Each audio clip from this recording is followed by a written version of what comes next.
نحمد ونصلی علی رسولہ الکریم. محترم ناظرین، السلام علیکم ورحمۃ اللہ وبرکاتہ. پھر ایک مرتبہ آپ کے سامنے ایک نیا سبق لے کر حاضر ہو چکا ہوں. تمام حضرات اپنے اپنے کتابیں کھول کر تیار ہو جائیں کہ آج ہم پڑھنے جا رہے ہیں ادغام مع الغنہ. آج کے قاعدے کا نام ہے ادغام مع الغنہ.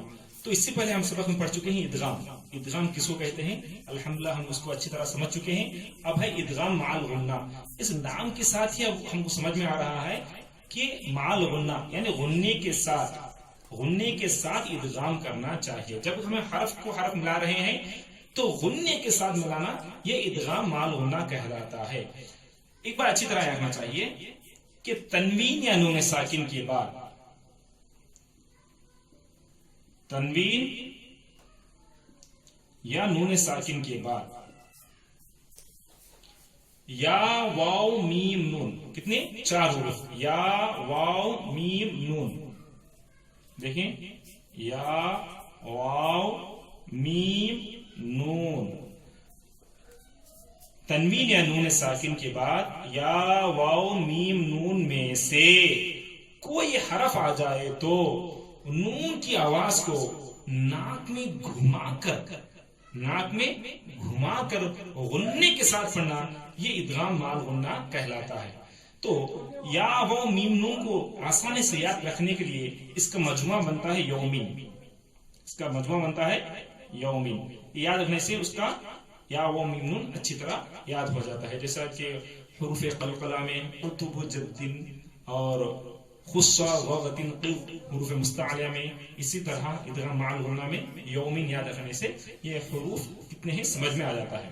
تو محترم حاضرین، آج کا یہ قاعدہ تنوین یا نون ساکن کے بعد یا واو میم نون میں سے کوئی حرف آ جائے تو نون کی آواز کو ناک میں گھما کر غنے کے ساتھ پڑھنا چاہیے. کس طرح پڑھنا ہے آئیے آج دیکھیں گے ہم.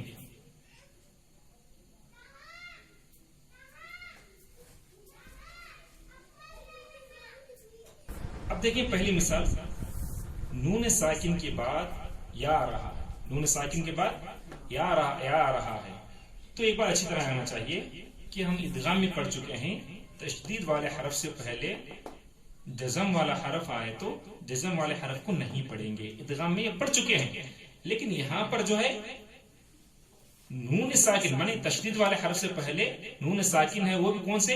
یا واو میم نون میں سے ہی ہونا چاہیے. تو یہاں نون کو جو ہے بالکل ہی نہیں پڑھیں گے، اس طرح نہیں، بلکہ اس کی آواز کو اپنے ناک میں گھمائیں گے.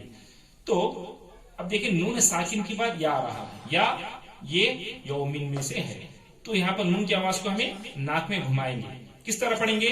لین یا. تو حالانکہ کس طرح پڑھنا چاہیے ہمیں؟ لیا پڑھنا چاہیے. کیوں؟ کیونکہ نون کو نکال دینا چاہیے، کیونکہ تشدید والے حرف سے پہلے جزم والا حرف آیا تو بالکل ہی نہیں پڑھنا چاہیے. لیکن یہاں پر ہم پڑھ رہے ہیں، تھوڑا بہت پڑھ رہے ہیں، تو اس کو لیا نہیں پڑھنا چاہیے. اگر کوئی لیا پڑھ رہا ہے تو یہ غلط ہے، بلکہ نون کی آواز کو بھی ادا کرنا چاہیے. کیسا؟ لیا. دیکھیں نون کی آواز ناک میں جا رہی ہے، گھوم رہی ہے، اور غنہ بھی کرنا چاہیے. غنہ مانے آواز کو ناک میں تھوڑی دیر روک کے رکھنے کا نام غنہ ہے. تو ہم کس طرح پڑھنا چاہیے؟ لیا. اسی طرح دیکھیں نون ساکن کے بعد وہ آ رہا ہے، اور وہ بھی جو ہے یومین میں سے ہے، تو یہاں پر بھی ہم نون کی آواز کو ناک میں گھما کر غنے کے ساتھ پڑھیں گے. کس طرح دیکھیں؟ میو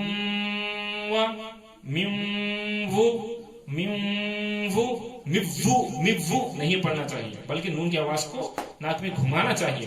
کس طرح؟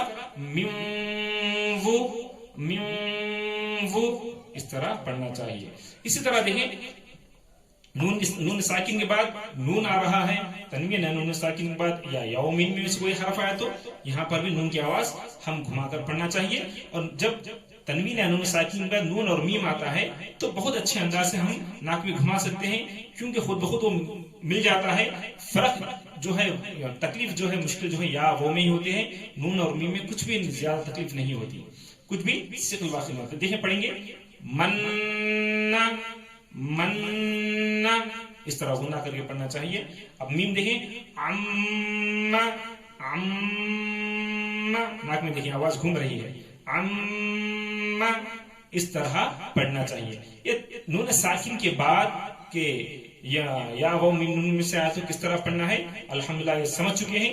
اب تنوین کے بعد یا وہ میم نون میں سے کوئی حرف آیا تو کس طرح پڑھنا ہے اس کی مثالیں دیکھتے چلیں. اب دیکھیں تنوین ہے یہاں پر تنوین یا دو زبر دو زیر دو پیش کو تنوین کہتے ہیں. تنوین کے بعد کیا ہے یا جو ہے اس میں سے ہے. تو یہاں پر تنوین میں جو نون ساکن کی آواز ہے اس کو ناک میں گھمانا چاہیے. کس طرح شرعن یرہ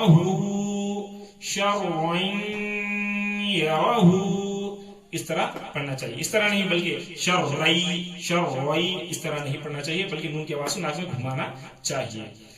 اسی طرح دیکھیں یہاں تنوین ہے. تنوین کے بعد جو ہے وہ آ رہا ہے الحمدللہ وہ اس میں ہے تو اس وجہ سے تنوین میں کہ نون کی آواز کو ناک میں گھمائیں گے. کس طرح الا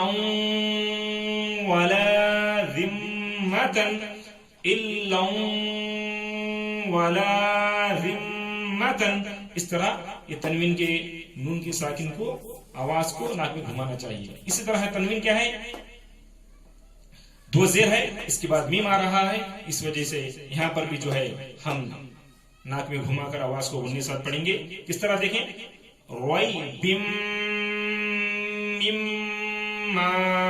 تو یہاں میم مشدد ہے اس کو بھی غنہ کرنا چاہیے. یہاں پر ادغام مال غنہ ہو رہا ہے یہاں پر بھی ہم غنہ کرنا چاہیے. اس وجہ سے ہم دو جگہ غنہ کر رہے ہیں. پھر ایک مرتبہ سنیں روئی بم اس طرح ادا کرنا چاہیے.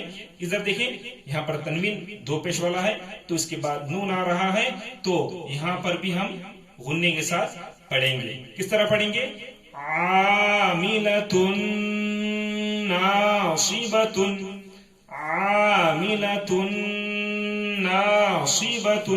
اس طرح ہم کو پڑھنا چاہیے.